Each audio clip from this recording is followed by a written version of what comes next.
Turagushimye data wa twese uburinzi bwawe bwakomeje kubana natwe turacyafite amahirwe yo kumbaho no guhumeka ubiherwe icyubahiro twifatanije nawe bitagenze neza ko turi mu isi kuko amarira menshi azahozwa tugeze mu ijuru uduha kumenya no kukwakira mu mutima kandi utuyobore mu nama zose zo mu bwenge no mu mutekerezo tubyambaje mu izina rya Yesu amen. Nkuko bisanzwe turi mu gihe cyitwa ngo ni uko mu bitabo twizera harimo iteko ritanga ngo prêcher peu mais enseigner beaucoup. Nuvuga ngo abantu bagiye babwiriza bike ariko bige byinshi. Muri magufi ni ihame kuko igihe cyo kwiga no kumenya abantu bakinjira mu bumenyi bwimbitse bwo kumenya impamvu n'ikintu no kumenya akaga cyatera cyangwa amahirwe akirimo, ibyo nibyo byitwa kwiga. Rero tugiye kuganirira hamwe amagambo atubwira ngo ubutwari bw'umukiranutsi mu bigeragezo. Abakiranutsi n'abantu baba bafite ibintu bitatu bikomeye kwera gukiranuka n'ubwenge kugira ngo ubwenge bubayobore gukiranuka gutume babera abandi umugisha kandi kwera gutume basabana n'Imana. Abo nibo bitwa abakiranutsi, ntacyo bapfa n'Imana, ntacyo nabo bapfa nabo ubwabo, nta nicyo bapfa n'abandi. Ubwo ntibivuze yuko abantu babakunda 100% kuko hariho abantu bamwanga byiza bakaba iyo ukoze ibyiza ariho umutoneka ukamubabaza wakora ibibi akumva ariho musabanye. Rero mu kwiga turaza kwiga ibintu biri butware nk'ibihe bitatu gusa kuko ikigisho cyacu kiragiriye imigabane itatu y'imikorere nta kigaragazo gikomeye kiruta ibindi ku isi. Cya kabiri kwibwira nabi bitera indwara, cya gatatu ni ubutwari bw'abakiranutsi. Izo nzira eshatu nizo turi buganire kuri icyo kintu cyonyine ubwacyo gusa kandi turabyiga mu buryo bwa koroha nubwo ari ikigisho kirekire ariko buri wese agerageze kumva no gusobanukirwa. Muri iyi si muri kureba umuntu umunsi umwe ugira ijoro n'amanywa, abo batwitwa abakiranutsi bagira intambara ebyiri barwana, bashobora kwihangana mu bibazo kandi bakagakunda mu buzima. Ubwo nibwo butwari bwabo. Uvuga ngo iyo ushoboye gukunda uburi intwari, niyo ushoboye kwihangana uburi intwari. Kuko rero abatari ikindi cyoroshye niyo mpamvu umutumwa twizera mu byashiro 14:12 haranditse ngo aho niho kwihangana kwabera kuri bitondera amategeko y'Imana bakagira kwizera mu kwa Yesu, kugira ngo umuntu ashobore kwihangana agomba kubanza yera kandi akaba yitondera amategeko y'Imana akaba yizera Yesu nkuko Yesu yizeye. Yesu kwizera mu kwa Yesu ntabwo abaroma bari bamushaka, abayuda ntibari bamukeneye, intumwa ze zari indangare, abayuda basanzwe bari abantu batazi ibyo bibavaniye, bari abanyedini gusa ariko batagira intambwe y'ubukiranutsi.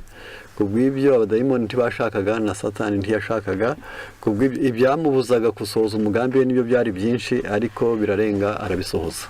Ibyo niyo mpamvu natwe iyo tubwiye ngo tugira kwizera nko kwa Yesu tuba tubwiye ngo ntitukareba imiyaga, ntitukareba imvura, ntitukareba imivo, ibitubaho n'ibitugora byose twe kubihanga amaso ingoma y'Imana izanimbikwa muri twe no mu isi, nubwo abayishaka n'abayirwanya aribo abayishaka aribo bake, abayirwanya bakaba benshi. Niyo mpamvu rero dusabwa kumenya neza impamvu uko kwihangana gukenewe. Nta kigaragazo gikomeye kiruta ibindi. Ndaza kuvuga impamvu abantu benshi cyane iyo ugerageje kuvuga ikigaragazo gikomeye buri wese azana iki, ariko niyo mpamvu ntagerageza kiruta ibindi. Impamvu kuko usumvuze ko bidakomeye, ahubwo birakomeye nuko nta kitanesheka uramutse wisunze imbaraga z'Imana. Niyo mpamvu ahubwo intekerezo za nyiracyo iyo zoroshye, ikigaragazo uhura nacyo iyo intekerezo zawe zisanzwe zoroshye, bivuga ngo mbese ari bigwari uri kigwari mu gutekereza, bibyara iki? Izo ntekerezo zihinduka ifumbire bituma ikigaragazo cyere ingorane nyinshi. Iyo uhuye n'ikigaragazo, iyo uhuye na cya kindi kirwanya ubuzima, kirwanya icyerekezo, kikugora mu migambi, yarangiza kigasanga intekerezo zawe zoroshye, kiguhinga nk'uko umuhinzi wa neza ahinga ikibara kidakomeye. Ariko iyo ikigaragazo nacyo gisanze nawe ufite ibitekerezo by'umushike, nacyo kiragorwa. Niyo mpamvu nawe ukeneye kubaho ufite ibitekerezo bizashobora guhangana n'ibikubaho bikurwanya, bikubuza amahoro, bikugora, biguhombya, bikwangisha. Mbese muri magufi ugomba kwirinda kuba intekerezo zawe zigomba kwirinda kuba ifumbire y'ikigaragazo ngo kizagera ku musaruro wacyo. Ubwo rero ku bintu bike nka nabike turi bugende tuvugaho kuri izi ngingo, tugasuzugura ikigaragazo kuko ntacyo watsinda utari kumwe n'Imana, ntukagire icyo usuzugura. Nubwo byaba kuvuga ngo umwana afite apeti nyinshi, icyo gusa ntatarwaye gusa agira apeti nyinshi, yarangiza yagera ku biryo ntakanga kuva ku isahani, yagera aho batetse akarira, yagenda mu nzira agasaba, byakugora kigahinduka ikigaragazo. Niyo mpamvu byanze bikunze uhuye n'umuntu usesagura gusa igiceri kimwe buri saha, byaba ari igiceri 240, birangije icyumweru byaba birenze 1000, bibaye mu mwaka byaba biguhombeje, uko gusesagurana kuko ahinduka ikigaragazo cyagora, nta kigaragazo kiriho cyoroho. Umuntu avuze ngo azakunda abantu 100%, yarangiza agafite mu gitondo ntajye guhinga, ntajye gucuruza, ngo arabanza yajya gusura, aramukanye, aganirize, asengere, aririmbire, yarangiza abantu nka 200 byose akabakorera ku munsi, yakwiga guteka no kurya, yarangiza agahora mu ruzerero, ubwo naho cyamuhende, nubwo cyaba ari takiregezo cyoroshye, ubwo abana nawe baba bagowe. Niyo mpamvu ntugasuzugure ikigaragazo, nacyaba ari icyo ari cyo cyose kiba gikomeye. Niyo mpamvu nta kitanesheka ariko nta n'icyoroshye, tukemere kukirwanya wenyine. Ubwo buryo bwo guhangana n'ikigaragazo neza ni ukutemera kukirwanya wenyine, ahubwo ujye wiyambaza imbaraga z'Imana, yarangiza ntukakirwanye wenyine. Gatatu, tukagitubure ngo gihinduke umusozi. Ushaka gutsinda ikigaragazo ntagitubura, urakireka cyangwa uko kingana, yarangiza ariko ntubone ko ubwo kibaye kinini cyane mu buzima, mu gitubure kingana n'umusozi. Ku ngingo ya 4, tugase n'ugushishano wihariye. Kigaragaza uhuye nacyo, iyo umenya ko hariho abandi benshi cyane bashobora kuba barabonye n'ibirenze ibyo wabonye. Ushobora kuba niyo mpamvu ukeneye icyo kintu ukimenye neza, tugase n'uwagushije ishyano, kugira ngo nibura umenye neza uko uhangana n'ibintu, tugase n'uwagushije ishyano wihariye, ahubwo yumva ko n'abandi bose ni ibiryo wenda wabuze, ariko hariho abarangiza n'ukwezi ahubwo baranambutse. Ushobora kuba utabonye amavuta ariko ibyo guteka babibonye, ushobora kuba urwaye ariko washoboye guhaguruka no kwituma. Hariho ibintu byinshi cyane, tugase n'uwagushije ishyano. Ku ngingo ya 5, ni kikongorera ntukaganirize cyangwa se ngo usubizanye nacyo, kuko ikigaragazo kiyakicyongorera nyiracyo. Kimbwira ati wowe ukuremwe, ibi byaje n'ejo bizaza, n'ejo bundi bizaza, ibi bizakugeza aha. Icyo kiganiro cyacyo ntukakemere. Yarangiza niyo mpamvu ikigaragazo kigira ibiganiro kiba cyarahimbwe kandi kikakorerwa mu isi no ku mubiri, ariko kikakugora. Rero kubw'ibyo tugasuzugura ikigaragazo. 2, ntukemere kukirwanya wenyine. 3, tukagitubure ngo gihinduke umusozi. 4, tugase n'ugushishana wihariye. 5, nikikongorera ntukaganire cyangwa se ngo usubizanye nacyo. Noneho igiheruka nta kigaragazo kitagira inyoroshyo. Uzicara umenya aho ngaho bati hamwe nibagaragaza Uwiteka azabacira akanzu, kuko itazabika bakundira kugaragazwa ibyo mutashobora kwihanganira. Ubw'ibyo rero, ubwo ari uko bimeze rero, akaba ntagerageza kitagira inyoroshyo, ari ngombwa ngo cyose kigire impamvu. Niyo mpamvu tukwiriye twiyambaza ijambo ry'Imana kuri izi ngingo ngo turebe icyo rivugaho. Ijambo ry'Imana ntabwo ripfa koroha gusa, ahubwo mu Rwambere rwa Petero igice cyaho cya 4 umurongo wa 12 n'umurongo wa 19 hatubwira amagambo akomeye. Aya magambo ndayasoma muri Petero ya mbere igice cyaho ni cya 4, ku bantu b'Imana umurongo wa 12 haranditse hagira hati, bakundwa mwe gutangazwa n'ikomere ryo kubagaragaza riri hagati yanyu ngo muse n'abagushira ishyano. Umve kubwo ntukamenyere ukabona ikigaragazo kibaye rusange, ibihombo byo kubura abana no kubura ubutunzi, kubura ubuzima no kubura amahirwe, yarangiza ukabona habayeho icyo intumwa zari zanzwe n'idini, zanzwe na leta, zanzwe n'umuntu wese wayobotse ibyo atazi, maze bituma babanga, maze abantu basana bagiye gucika intege.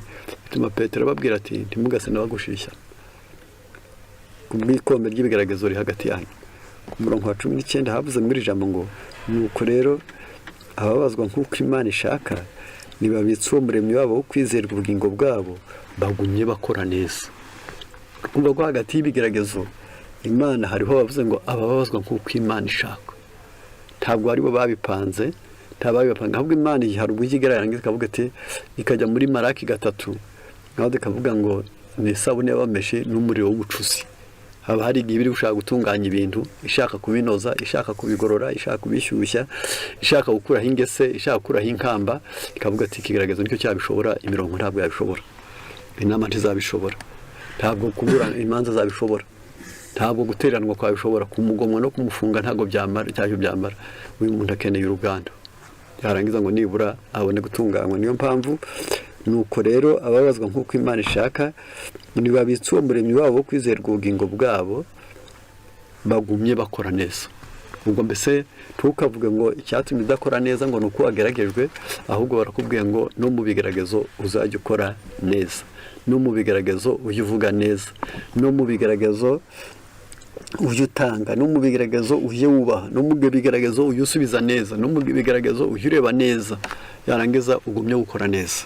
Ibi ntabwo mbitindaho cyane. Mu Bafilipi 4 naho batubwira izindi nama twakoresha kugira ngo mu gihe duhuye n'ibibazo byo mu buzima, ibigeragezo byo kuduteshura inzira ngo bitume duta umurongo w'ibyo tugamije.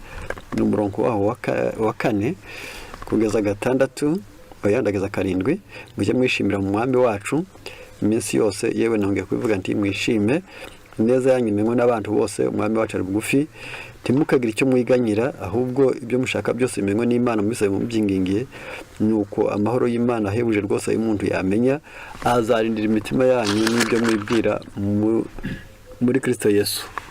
Icyo nitaho gusa n'uyu murongo wa 6, ntimukagira icyo mwiganyira, ahubwo ibyo mushaka byose bimenywe n'Imana. Rero ku bw'ibyo hari igihe ikigaragaza kongorera bigasa naho ugihaye imbaraga, iyo uvuze ko kikigoye n'ukuntu kikuvunnye n'ukuntu kigucogoje, yarangiza ikigaragaza akavuga ati ndakubonye rero nta kundi ugiye kunyerera imbuto, icyo nani nshaka muri wowe no kuhinduka, bigutera urondogoro, bikaguca intege, bikakugora. Niyo mpamvu tugomba kumenya neza ko navuze ngo ntimukiganyire mu bigeragezo, ntimukiganyire mu bihombo, ntimukiganyire mu ntambara, ntimukiganyire mu bwihebe, mu byihebesheje ntimukiganyire.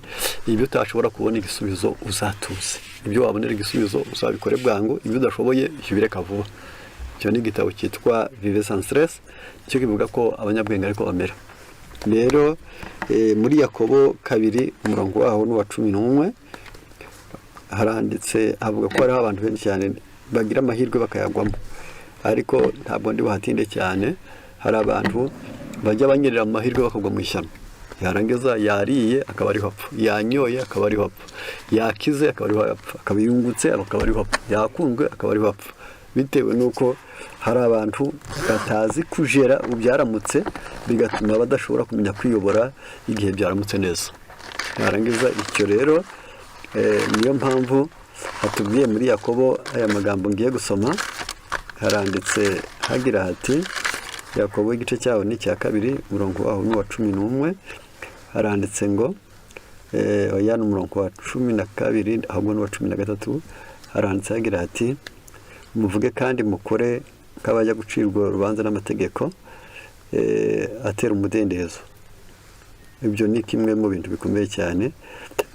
Nta nubwo ndi buhatinde cyane kuri iyi ngingo, ahubwo aya ni Yakobo igice cya 1 umurongo waho n'uwa 11. Kuko izuba iyo rirashe rifite ubushyuhe bwotsa, yumisha ibyatsi, uburabyo bwabyo bugahunguka, ubwiza bw'ishusho yabyo bukabura, uko niko umutunzi azumira mu nzira ze zose. Kumva ko hariho abantu benshi cyane, iyo zabyaye, iyo yejeje, iyo abana batsinze, iyo iduka ryungutse, iyo mbese inama zose ziri gucamo niho hava ku Mana. Noneho muri uko kuva ku Mana kikaba ikibazo gikomeye. Ni ukuvuga ngo yaravuze ati iyo izuba ryavuye, iyo amahirwe ariho, iyo byose bimeze neza, niho benshi umubwira kubyuka ngo asenge bikanga, bamubwira kuzinduka bikanga, bamubwira kubwirirwa bikanga, kuko kuri we atasapfa gupfusha amahirwe ye yo kumererwa neza ngo yapfushe ubusa, maze akumira mu mayoki, bikaba bimucikanye. Niyo mpamvu muri Zaburi 91 umurongo waho n'uwa 16 na 14 kugeza 16, naho atwereka neza uko umuntu w'Imana akwiriye kwifata mu bigeragezo, kugira ngo nibura mu gihe turiho kandi tuzi ibyo turimo, tugomba no kumenya guhangana n'urugamba rw'ibitubaho mu buzima. Haranditse hagira hati, kuko yankunze akaramata nicyo nzamukiriza, nzamushyira hejuru kuko yamenye izina ryanjye, azanyambaza nanjye mwitabe, nzabana nawe mu makuba no mu byago, nzamukiza muhe icyubahiro, nzamuhaza uburame kandi nzamwereka agakiza kanjye. Icyo nitaho ni irihe muri ririya jambo? Nzabana nawe mu makuba no mu byago. Ntabwo bivuze ngo Imana ihageze amakuba arahavuye, ntabwo bivuze ngo Imana ihageze ibyago birahindutse, ahubwo Imana yemera kubana n'abantu bayo hagati y'ibibazo. Ntabwo ibikuraho, ahubwo iguha imbaraga, ikabana nawe, ikaguhumuriza, ikaguha n'imbaraga zo guhangana nabyo. Niyo mpamvu abakiranutsi ntabwo bajya basengera gukuraho ibibazo, ahubwo bajya basengera gukomera muri byo. Ibyo bikwiriye kubaho, ukaba uzi neza ngo niba ibibazo bihari mu buzima, n'ibibazo bihari mu muryango, n'ibibazo bihari mu bavandimwe, n'ibibazo bihari mu gihugu, n'ibibazo bihari mu butunzi, wijya usengera kugira ngo biveho, ahubwo ujye reka bizabanze bisohoze umurimo wabyo. Bishaka iki, bikeneye iki, kandi kubera iki byabayeho. Ibyo bita dessin, imigambi. Yarangiza ngo urebe ngo buriya byaba bigamije iki. Niyo mpamvu Imana iti ahubwo ngewe nzabana nabo mu makuba no mu byago. Rero mu gitabo cyitwa Ibihamya umuzingo wacyo wa 2, mu kigo kitubwira ngo kureba kuri Yesu, hatubwira amagambo navuga ko ari meza ku bantu babizi. Aya magambo ni ikigo kibanziriza gukigo ikimenyetso cy'Imana. Harimo aya magambo paji yacyo 66 mu isubi ibanza, haranditse hagira ati nous avons besoin de nous confier en Jésus. Burya dukeneye kwishimikiriza kuri Yesu hagati y'ibibazo, hagati y'amahirwe, hagati y'umugisha, hagati y'ingorane, hagati y'ibihombo, hagati y'inyungu, ujye wishimikiriza kuri Yesu. Impamvu jour après jour, heure après heure, ujye ubikora uko bukeye nuko bwije kandi uko amasaha akurikirana. Il a promis de nous accorder force dont nous aurions besoin chaque jour. Yesu yasezeranye ko ari uzayatanga imbaraga dukeneye buri munsi. Niwe uzi ngo ahazamuka byazamutse, arabizi, wowe utarabimenya. Ahanyerera arabizi, ubwo nahamanuka. Ahari gitarahazi mu buzima, ahazahagoye, yarangiza kubw'ibyo. Niyo mpamvu akoresheje iri jambo ngo azayaduha imbaraga zihwanye nuko byaramutse. Par sa grâce, nous pouvons porter tous les fardeaux. Binyuriye ku buntu bwe, tuzashobora kwikorera imitwaro yose. Imitwaro yose yo mu buzima, ibituvuna byose byo mu buzima, bya biri byo kwita kuri yanzu ngo ni umuyaga, ni imivo, ndetse n'imvura. Ibyo byose byivanga mu buzima ngo bikunde bigora ubwenge, bigora ubuzima, bigora icyerekezo, bigora intego. Ibyo byose yaravuze ngo yasezeranye ko azayaduha imbaraga ngo dushobore kwikorera imitwaro, et accomplir tous les devoirs de temps présent. Kandi uretse kuduha imbaraga gusa zo gukora inshingano zacu, azaduha n'imbaraga zo gushobora guhangana n'ibitubaho. Ngaya amahirwe twasezeraniwe kandi neza. Impamvu mais beaucoup de ceux qui se réclament du Christ, ariko benshi mu biyitirira Yesu, bavuga ko ari aba Yesu, aravuze ngo benshi mu biyitirira Kristo sont comme écrasés à la pensée de difficultés à venir. Usanga basa n'abavunaguritse, nta kindi, baramugaye, ntacyo bashoboye, ngo nuko kwibwira ingorane z'ahazaza. Nubwo ndi umusore ariko nzasaza, ibintu ntunze bishobora kuzahomba, uyu mwana ashobora kuzananira yubatse, ashobora kuzamushyingira yarangiza umukazana akazangora. Mbese bagatangira kwicwa n'inzozi z'ahazaza, yarangiza izo ngorane zikaza ngo z'impimbano. Ibyo nabyo bibaho mu buzima. Pati il cherche constamment à introduire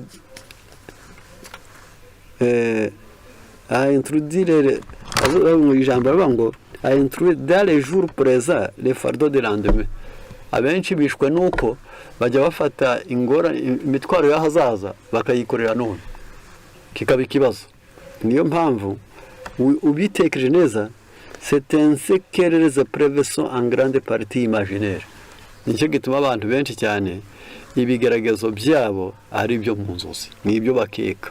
Nugukeka ibigaragazo bikaba byo, ndagira ngo bitari ugusetsa umuntu umwe, ibintu byo indorerwamo bitari byakwirakwira bamwe batabizi. ngo hari umuntu wakaguza agashyira mu cyumba yaba agiye kukaza akajya kureba yajya gutambuka ngo yirebe arebe ko nibura nta mboga ziri mu menyo arebe ko mu maso hameze neza nuko yarangiza ariko mugenzi we bashakanye avuga ati ariko uyu muntu buri gihe ujya kujya ku kazi akabanza yajya muriya yajya kujyayo akabona akajya muriya harimo iki nta kumba yari yarashyizemo ngo ajye areba aho yakaparitse kuko umugabo wari wagiye kandi wari ugafite umugore agiyeyo n'ubundi agiye kubona ka karahuri yandorerwamo aho nabonye umukore kandi uwo mugore ari we nuko tiyatinze rero uvuga ati shati namaze kumenya barakumparika yarangiza ukanaza no mu nzu yanjye tindakwereka ubwo agiye kuzana inkoni amanitse agakoni abona ndora imanitse atubwiye no kumwitira mu wanjye arakubita abona aragahiritse aragasandaje bitewe nuko ikigeragezo yari afite ni cyo mu bitekerezo nicyo nari nshatse kuvuga nuvuga ngo hariho abantu mu buzima yicara ukaba ushobora gusanga ari kuzengamarira mu maso nta kindi kibiteye ari gutekereza ngo wazabona mugaye ndavuga ati muge ngiye kuryama ngo nta gatotsi ndi bugire iryo joro ntigeze arigeramo atangiye kurihanuriye ibiriwemo yarangiza abantu benshi batagira Yesu mu buzima bijya bituma batubura ingorane z'ahazaza umukristo aruta abandi bose kuko ahazaza habona ijuru n'ubugingo yarangiza bigatuma akomera mu mutima akabona n'ibimurwanya azabitsinda ejo ntahabona insinzwe ahubwo habona insinzi niyo mpamvu aravuze ati pour ce dernier Jésus n'a pas promis d'intervenir aba bantu batubura ingorane z'ahazaza bakazizana none Yesu ntabwo nta masezerano yabazigamiye yuko azajya bahumuriza ntabwo azajya batabara ntabwo azajya bakomeza ntabwo azafati sa grâce ne asireke pour aujourd'hui ubuntu bwa Yesu yabugeneye umunsi umwe gusa niyo mpamvu yavuze ngo umunsi wose ucyana ibibi byawo rero kubw'ibyo nous demande de ne pas nous charger de soucis et de difficultés du lendemain Yesu aratubwira ati oya muramenye amaganya n'ingorane z'ejo ntimukazikorere none kuko abakiranutsi bameze ingorane z'ejo zireke ntuzizi njya mbona rimwe na rimwe hari n'igihe abantu bajya bafata muri ubu buzima ugasanga hari indwara bitiriye urupfu mbese urupfu bakavuga bati ubwo arwaye aha harapfa ubwo arwaye aha harapfa ariko ye umuntu yarwara sida akicwa na moto cyangwa akarwara umwijima akagwa muri dushe ari kwiyuhagira cyangwa inkuba igakubita agapfa ntabwo urupfu ari mwene nyina w'indwara urupfu ni rwo rwonyine rwihariye ku isi ntabararubonera umuti ariko indwara ziravura niyo mpamvu rero ari ngombwa kumenya neza ko mu buzima kwirinda kwikora ingorane z'ejo nabyo birakenewe cyane ubusomyi igitabo cyitwa intekerezo imico n'umuntu cya kabiri cy'igifaransa page yacyo 491 ukazasomana 475 ndasoma mwa aya magambo ngiye gusoma kandi nifuza ko buri wese utwumva yasoma haranditse ko hari igihe kwizera kwacu kugeragezwa ravuze ngo la foi mise à l'épreuve iyo kwizera gusuzumwa iyo kwizera kugeragejwe Imana ikavuga ati reka ndebe koko niba atari yubatse kuri iriya nzu niba ariyo yari yubatseho reka nyihirike niba ari iriya nka yari yibwira ko imubeshejeho reka ipfe reka iriya myaka yarazi ko ariho azazamuka ihombe cyangwa irumbe yarangiza hakaba igihe kwizera kwawe kugeragejwe muri ubwo buryo Imana igakuraho ibyo wari utezeho amakiriro uko wari warapanze bigasenyuka uko wari waragambiriye bikanyurwamo yarangiza hazaza hawe heza ukamura biranze projet zikabura icyerekezo ukabura umushinga n'icyerekezo kandi utabuze ubwenge yarangiza ugapanga bigapanguka uwo wari wiringiye akaguhombya yarangiza ukabona neza bigiye kugaragaza kwizera kwawe baravuze ngo le Seigneur nous place fréquemment dans des situations difficiles pour nous inciter à déployer de plus grands efforts hari ingorane n'ibigaragazo bijya biza ariko Imana ikaba nta kindi yabipangiye ngo ikadushyira mu ngorane kugira ngo tubashe gukoresha imbaraga zacu zose ngo kubura ibigaragazo bituma umuntu yaba umunebwe yarangiza kubw'ibyo gusa igisubizo kiraza ku gihe ibyo kurya biraza ku gihe ukagenda ukicare Imana ikavuga ati rero uyu biguha narorere uyu wahembwaga menshi nahombe nabura akazi yarangiza ariko nibura mukoresha umuhati ubwo kubw'ibyo bigatuma Imana yemera ko ingorane ziza kugira ngo dukoreshe umuhati mu buzima sa providence permet que nos ennuis particuliers surviennent mu migambi yayo hari igihe bitiremerera byihariye tudahuriyeho n'abandi ijya yemera ko byivanga mu buzima. Umwana w'ikinege wagwaye igicuri nuwo bari inshike inda zigahora zivamo, ni inka yari yaraguze menshi ipfuye iri guhaka, mbese ukabona habayeho muri providence yayo ikemera ko haza ingorane zinyuranye, yarangiza ariko ishaka aravuga ngo ikemera ko bitwadukaho kugira ngo nibura aravuze ngo pour que notre patience et notre foi soit mis à l'épreuve. Nta kindi Imana igamije ari ukugira ngo nkuko kwizera kwacu no kwihangana kwacu byasuzumwa. Icyo nicyo Imana yemera ikavuga ati ubwira byemeye kugira ngo abantu be kujya bahora buri gihe basebanya n'uwabahemukiye, ngo basebanye n'uwabajambirije, ngo basebanye n'igihe n'imvura, basebanye n'ubutegetsi n'amadini, buye hari ibyo Imana ijya yemera ngo nibura kwihangana kwawe no kwizera kwawe bisuzumwe. Farakomeje ati Dieu nous donne ainsi les leçons de confiance. Icyo gihe Imana biri kuduha ikigisho cyo kumenya kwitega amakiriro kugira ngo ibyo twari twegamiye biveho tuyegamire. Kubw'ibyo rero hari aho twebwe turizwa nuko twagize ibigaragazo, Imana ikavuga ngo oya basenze. Twebwe tukarizwa nuko twahombye atoya bantezeho amakiriro, niho gasanga mu bigaragazo urayegera mu mahirwe ukayivaho. Bikaba yemera rero ko hari igihe ingorane zikuzaho kugira ngo nibura ibyo nabyo bibeho.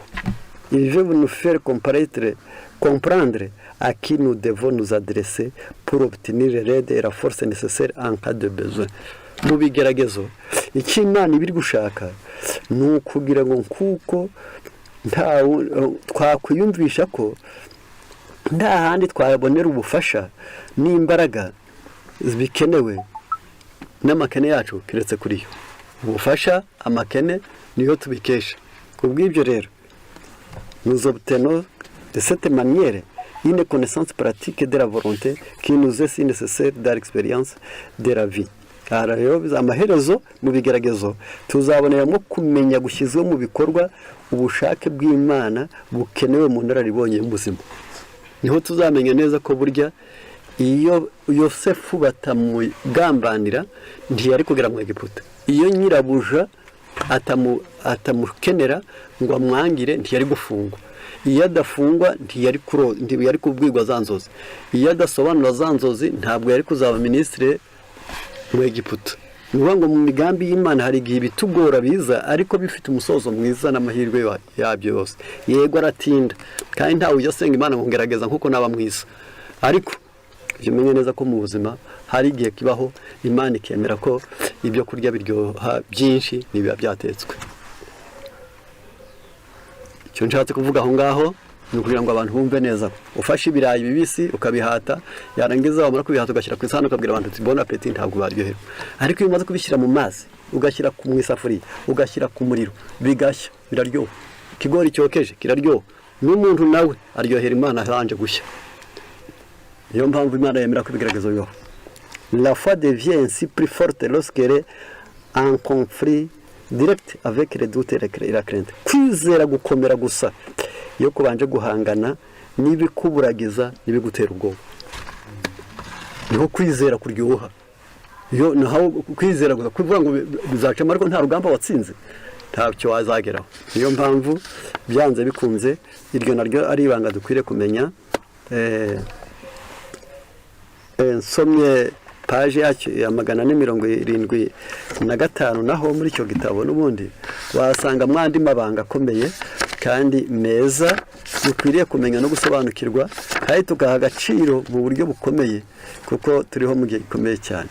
Cultiver optimisme, mujye mwimenyereza kuvana ikiza mu kibi. Niyo mvugo nakoresha nibura yoroheye benshi. Grande soit la bonté du Seigneur à notre égard. Imana idufitiye ubugira neza bwinshi twihariye cyangwa se bwihariye kuri twe. Ntabwo Imana yageneye kuzavumba abandi, ntiyageneye oye, ifite ibintu yagiye kugenera nubwo utaza aho izabinyuza. Ibigaragaza ntuza aho bizaturuka n'amahirwe ntabwo uzaho uzaturuka, ariko ikizwi cyo nuko kuri yo byombi byahaturuka. Haturuka amahirwe hagaturuka n'ikigaragazo. Ikigaragaza kugira ngo ubintwari, amahirwe kugira ngo ubeho. Empati, jamais il n'abandonnerait ou ne délaisserait ce qui se confie en lui. Ntabwo izigera itererana cyangwa ngo ireke umuntu wese uyishingikirizaho.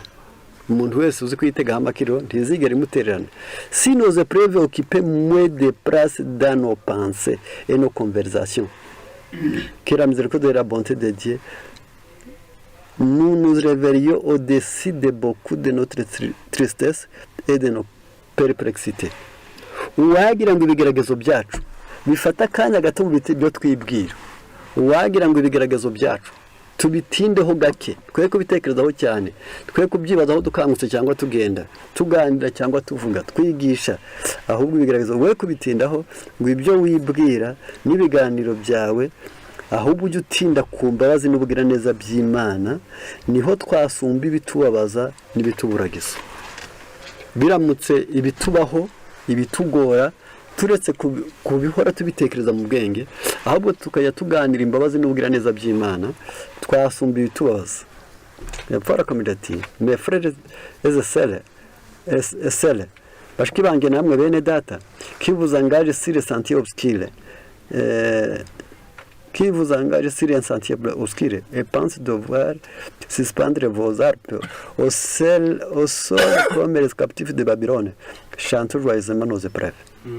Bene data namwe bashiki banjye, aho bigaragara neza ko inzira yanyu ihindutse umwijima, mwibwira ko nta kindi mwakora kiretse kumanika inanga zanyu kuko byagendekeye abanyagani ba Babuloni, ahubwo ibigeragezo byanyu mujye mubihimba mu indirimbo. Ntimukamanike inanga ngo nuko mwageragejwe, ntimukamanike inanga ngo nuko mwahombye, ntimukamanike inanga ngo nuko mwanzwe, ahubwo icyo gihe izo ndirimbo iyo muziririmba. Niyo mpamvu umuntu umwe yararirimbye mu ndirimbo y'Ijana igice giheruka, aravuga ngo mutima wanjye reka kuganya, dore igihe Imana yangeneye nicyo cyiza, nicyo cyiza. Rukumva kubwo yari amaze kumenya gushyira mu gaciro. Undi ararimba ngo ibigeragezo n'ibikugwa gwitumo, ubuntu bwanjye buzaba buhagije. Icyo gihe si nyoko, si so, si mubyara wawe, si inshuti zawe, ahubwo ubuntu bw'Imana nibwo buzaba buguhagije. Niyo mpamvu tugomba kuzirikana ibyo bintu byose. Hepfati maze ahubwo tiye turirimba tunezerewe ibigeragezo byacu, vous allez me dire comment chanter avec si sombre perspective. Maze ukambwira uti urabona bishoboka bite se kubwo naririmba kandi ndi mu mwijima w'imburagiza, kandi birukurakuranwe kimwe kivamo bidakura mu rugi. Urabona naririmba nti pour sur le fardeau de la douleur et du deuil, kandi aho ndi munsi y'umutwaro w'uburibwe no kubura abantu, byo bitagupfusha deuil, ikiriyo. Yarangiza ati mais est-ce que nos douleurs nous sont privés de l'ami puissant que nous avons en Jésus? None twageze igihe turiba kugeza ubwo n'inshuti yacu magara yacu idukunda Yesu nayo igenda. Est-ce que l'amour merveilleux que Dieu a manifesté en donnant son cher fils ne devrait pas être un thème inépuisable de louange? Ese ntibyari bihagije ngo nibura urukundo rwo gucungurwa kwacu, Imana yatanze umwana wayo ngo ducungurwe, ntabwo yari isoko idakama yo kuvomamwo guhimbaza Imana? N'oublions pas d'ajouter des hymnes de reconnaissance aux requêtes que nous présentons au trône de la grâce. Timukajye mwibagirwa yuko tukwiriye gufata indirimbo z'ishimwe maze tukazishyira ku ituro twashimiye Imana ry'ubuntu bwayo. Atugiriye dukwiriye kujya tumenya kurimba ishimwe imbere y'Imana, tukamenya neza tuti nubwo twahombye ariko ntitwapfuye, tugahura n'ibindi byinshi. Aussi longtemps que notre Sauveur est vivant, nous avons des motifs de gratitude et de louange. Yesu akiri muzima, akiriho, kandi ntabwo dutegereje ko apfa, ntabwo dutegereje ko arwara, nta nubwo azasaza. Akiriho, yitwa Yesu umwami wacu, nta mpamvu zo gutuma tudashima Imana kandi ngo tuyihimbaze. Pati ariko hepfo barakomeje bavuga ijambo bavuga ngo comme Job vous pensiez avoir des raisons d'être abattu, ariko mujya mugeraho mukamera nka Yobu bavuze ngo impamvu zo gutuma acogora ngo arazibonye, kandi ngo nuko atari wowe huyi tukabe nka Yobu ngo bibwire ngo impamvu ndazibonye. Haravuze ngo vous refusez d'être consolé, kugeza ubwo wanga no guhumurizwa. Impamvu zintera atereka mbasubiremo, hariho nabaza bakuganiriza ati ariko burya baranarenganya ibi nibi bose batondekanya, tukabyemerere. Yarangiza hariho ibyo wibwira wabona ngo akaba ariho ugize amahirwe ariko wabibona ubibonye niho ishyano ryaba riguye. Nicyo gituma mu migambi y'Imana yigera ikamenya neza ko ibyo bikwiriye nabyo. Epati était raisonnable. Ese ufite ibitekerezo cyangwa ufite ubwenge, vous savez ce que la mort est un pouvoir auquel nul ne peut résister. Ese mwamaze kumenya neza ko urupfu ari intwari itagira n'umwihangara, ko nta n'umwe ntabwo ruyongeraho ngo rutera ubwoba, ntabwo rukurisa kunyuraho iruhande ukavuga uti nagize ntya tibari banyishe nuko nagize ntya. Oye, nuko ritari rwaza rwamaze kuza kano kanya ubutwari bwarambikwa hasi. Niyo mpamvu nihura ngo lorsque vous vous laissez aller à vos sentiments, est-ce que vous vous souvenez que vous avez un père dans les cieux? Igihe cyose amarangamutima yawe ari yagutwaye ujya wibuka ko ufite so wo mu ijuru, kutari imfubyi, wabura b'umubiri ukabura iby'umubiri ariko Imana irahari kandi ni byose. Niyo mpamvu akomeje hagira hati ubikurikiranye neza ukabisoma wasanga byinshi. Reka iyi ngingo ne kwitindaho, kwari kumenya neza ngo nta kigeragezo gikomeye kuruta ibindi ku isi. Zirikana neza ngo tugasuzugura ikigeragezo, tukemere kugirwanya wenyine, tukagiture ngo gikuhinduke umusozi, tugase n'ugushishana wihariye, ntikikakongorere umaze nawe usubizanye nacyo. Nta kigeragezo kitagira icyanzu. Uyu byumva wumve ukomeye mu mutima, mu buzima bwose wanyuzemo, mu bwurimo none ni cyangwa uzabona ukeka ubwo kurota ejo ntabwo urabugeramo ntuzi kuzagerayo. Ubwo gifite none murashima Imana. Nasomye igitabo kimwe kiranshimisha, aho banditse baravuga ngo niki gituma umunsi uba mwiza ngo kiretse kubona yuko ngo yugize wonyine. Kamenya neza ngo ukaba umaze kurya mu gitondo uri muzima, uvuga uti ariko kino gitondo ni cyiza pe, kirimo ibiryo kandi kabamo n'ubuzima. Nugera ku manywa ukabona ubonye amazi yo ati kino amanywa abonyemo amazi, nubona uriye nimugoroba, nuba muri uwo munsi utyo gusa ukamenya ati nakoze ndi muzima, navuze, nariye, nanyoye, nta bukire burenze ubwo kwisi. Kubw'ibyo bizagufasha mu buzima. Tugiye ku ngingo ya kabiri rero, ni ukubwira nabi bitera indwara. Iyo umaze gutinda kubigaragaza none ukanyura inzira itari yo kubirokoka, ahubwo ukanyura mu bigaragazo bisa naho byaye biri kuguteka ngo uryohe bikurye, byaba ari ikibazo. Niyo mpamvu utangira kwibwira nabi, umutima wabaye utera konda. Niyo mpamvu iyo usomye Bibiliya yawe usanga ntabwo byemewe kwibwira nabi. Muri Yobu 23:2 hatwereka neza ko hariya mu migani ho twahavuye. Muri Yobu rero 23:2 hatwereka ibintu byinshi ariko dukwiriye kumenya. Haranditse ngo mbese umuntu yabasha kugira icyo amarira Imana? Ni ukuri umunyabwenge agira icyo ibice 22:3 na yasomye 23 nari nsomye 22 ngiye gusoma 23:2 haranditse ngo na n'ubu kuganya kwanjye kumeze nk'ubugome, imikuba nkubitwa isumba umuniho wanjye, yaba narinze aho nayibona. Ubwo yari amagiye kuba umwanzi w'Imana, gatari ko bigenze bite kubera ko mfite ibibazo. Ubwo yari atangiye kwibwira nabi rero. Naho Zaburi 64 hatwereka n'ubundi ko hari abantu bibwira nabi. Umurongo waho ni umurongo wa 2, pisha inama z'abakora nabi bangira guhishwa n'imidugararo y'inkozi z'ibibi. Ubwo ukovuga ko ubwo hari igihe umuntu ahora yibwira ngo ari kumugira inama rwihishwa, yarangiza ubuhe nicyo kibazo yaragize. Rero kubw'ibyo ubwo icyerekezo cyacu arahangaha, kandi intego akaba ari ukwibwira. Iyo umuntu yibwiye nabi akaga karaza. Niyo mpamvu twashatse ngo nibura tugerageze kubitekerezaho neza, kubakurikiranira hafi izi ndwara zo kwibwira nabi. Kwibwira nabi ni intandaro y'indwara nyinshi. Mu gitabo cyitwa Depression page yacu ya 9 ngiye gusomamwo amagambo ndagira ko nko ku 10 haranditse ngo la dépression est une maladie commune à la majorité des êtres humains. Indwara y'ubwihebe yabaye rusange ku mbaga y'abantu. Actuellement dans le classement de maladies la course la vie, muri kino gihe indwara ziri gutera gusaza ubusa cyangwa se zigatera abantu gukenyuka, ukoza incapacité cyangwa se zigasigaza abantu babaye abinanirwe. La dépression occupe le premier rang. ubwihebe bwafashe umwanya wa mbere ku isi. Abantu benshi cyane kubwo guhangana n'ibigeragezo barageraho yarangiza bakahangana nabyo, babyibazaho, babyumvira, babiyoboka, babiganira, bacika intege kugeza ubwo ubwihebe bikaba byari ubwihebe. None ubwihebe bwabaye indwara ya mbere ku isi imaze gutuma abantu benshi cyane bahinduka abarwayi. Niyo mpamvu aba banditse ngo l'Organisation mondiale de la santé affirme que la dépression deviendra en 2030 la seconde cause d'incapacité dans le monde. Byagaragaye neza ko abakoze ubushakashatsi ko muri 2030 hari kubura imyaka hafi 5 n'amezi 2 yarangiza haratubwira ngo muri iyo myaka 2030 ubwihebe buzafata umwanya wa kabiri ku isi wo gutera abantu kunanirwa ibyo bari basanzwe bashoboye. Uwatekaga umunaniye guteka, uwamesagaye kumesa, uwogagaye kongera koga, uwavugagaye kongera kuvuga, uwavugaga neza yikongera kuvuga neza. Abantu bazinjira muri iyo bita incapacité.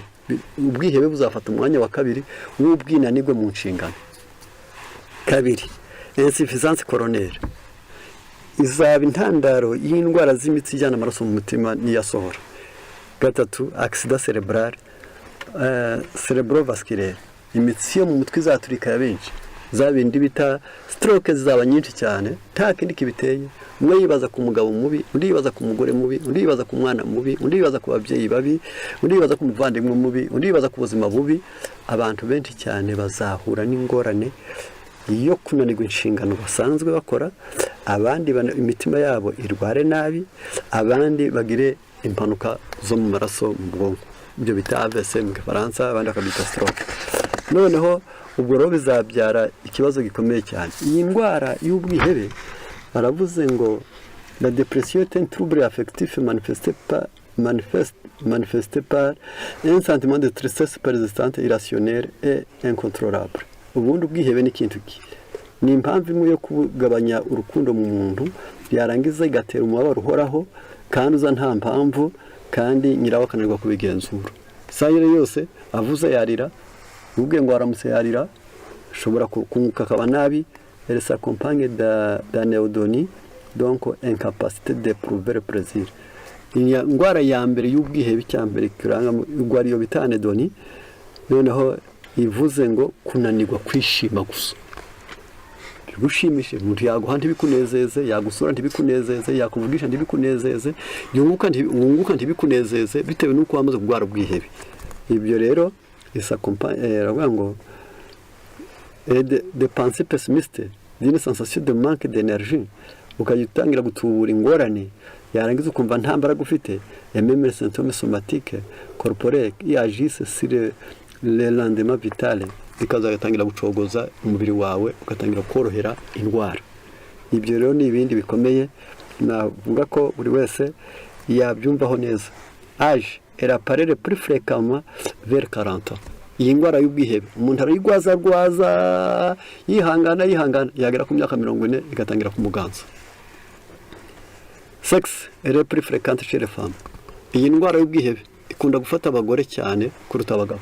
Burya abagabo hari igihe bajya bagira bakabyo bita caractère analytique, agaheba vuba, ibyanze nawe akanga akavuga ati aya ubwo byanze nta kundi. Iyo amazi akubwiye ngo ntunyiyuhagira ngo nawe urabaho nta mbyiro nari mfite, nibo bashobora guheba. Ariko igitsina gore guheba bikabagora, bigatuma iyi ndwara ikunda kubashobora cyane.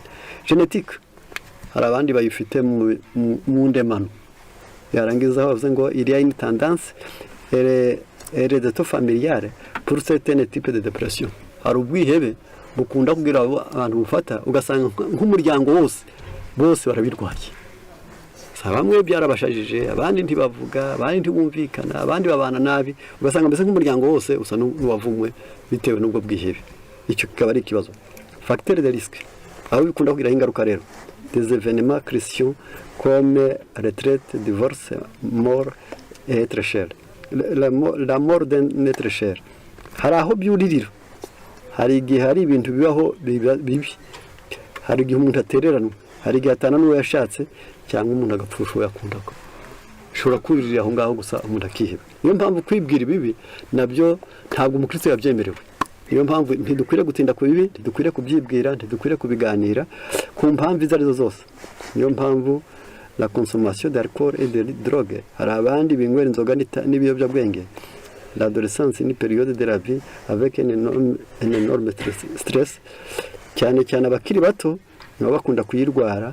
Niyo mpamvu nyamwumva nk'abantu bakiri bato kumva ngo yiyahuye byengene ubwabyo gusa ngo bitewe nuko arundanye ibintu byinshi yayumva azageraho byanga bikamugora. Niyo mpamvu ndi bugaragaze gusa n'umuntu wese wagerageza kumva byatwara iki rero ngo nibura tubyumve. Bibaye ari génétique kandi prime à un frère jumeau identique donc monozygote, il est fréquent qu'il souffre aussi la dépression. Iyo umuntu avukana n'undi ariko bivuze ngo ni impanga yarangiza umwe yagwara n'undi akarwara. Rero shimika hari igihe imyakura y'ikoranabuhanga cyangwa se y'ubutabire niko njya numva avuga il y a été établi entre la dépression et le faible niveau d'activité de certains neurotransmetteurs. Byaragaragaye neza ko iyo umuntu yihebye hari imirimo inanirana bitewe nuko imikorere y'ubwonko bw'umuntu inanirwa guherezanya bitewe nuko imyakura y'umubiri niyo mu bwenge binaniwe gukorana. Icyo nacyo kikaba ikibazo. Noneho ushobora no kureba yarangiza icyo bita psychologie cognitive, yarangiza iyo hirya mu